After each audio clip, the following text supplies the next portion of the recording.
It's Our Story. Marna Ares, Denver, Colorado.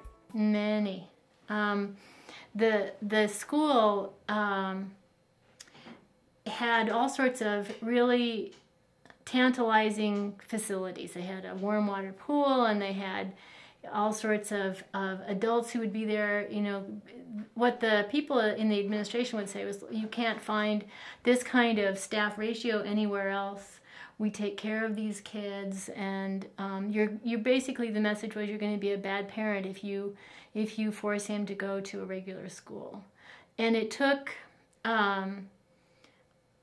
more than just meetings and talking.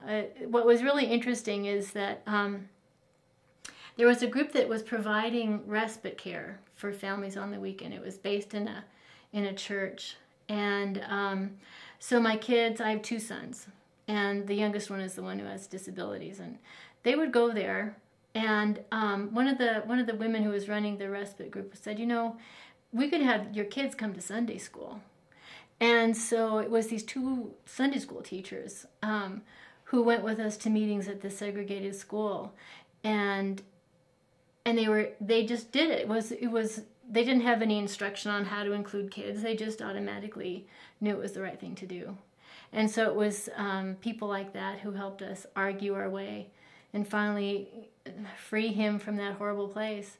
But it also went into mediation, and we ended up moving out of that district. And this is like for a kindergartner. It was just amazing that a little guy like that could be presenting such trouble to people.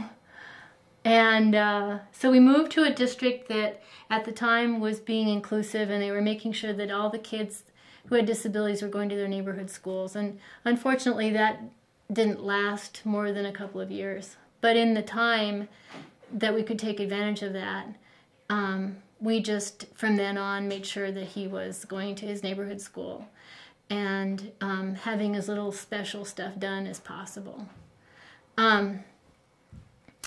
Besides, you know, fighting all the way through every single grade, almost daily, to make sure that they were doing a good job in including him and giving him access to the curriculum, and not doing special things. He learned about facilitated communication. And when it started, the two special ed teachers, the speech therapist, and his dad and I all went to learn about it. And when he was probably 7 years old, he began to have a way to express his ideas. And just, even though I thought I was giving him lots of credit, I had no idea how much he was learning and picking up and how much he knew. And so since then, he's been developing his own ability to be an activist on his own behalf. And it's been, as people kind of warned me, and I guess it ended up being true, as kids get older, especially when they get into high school, the educators think, well, you know, it worked fine in elementary school, but we're not going to have to do it here. It just doesn't work.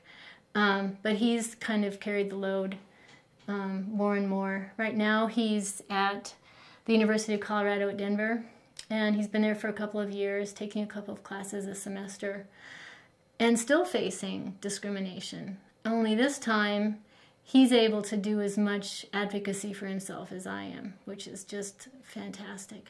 The It's Our Story project is a national effort to make disability history public and accessible. Visit us at www.itsourstory.org or on the It's Our Story project YouTube channel.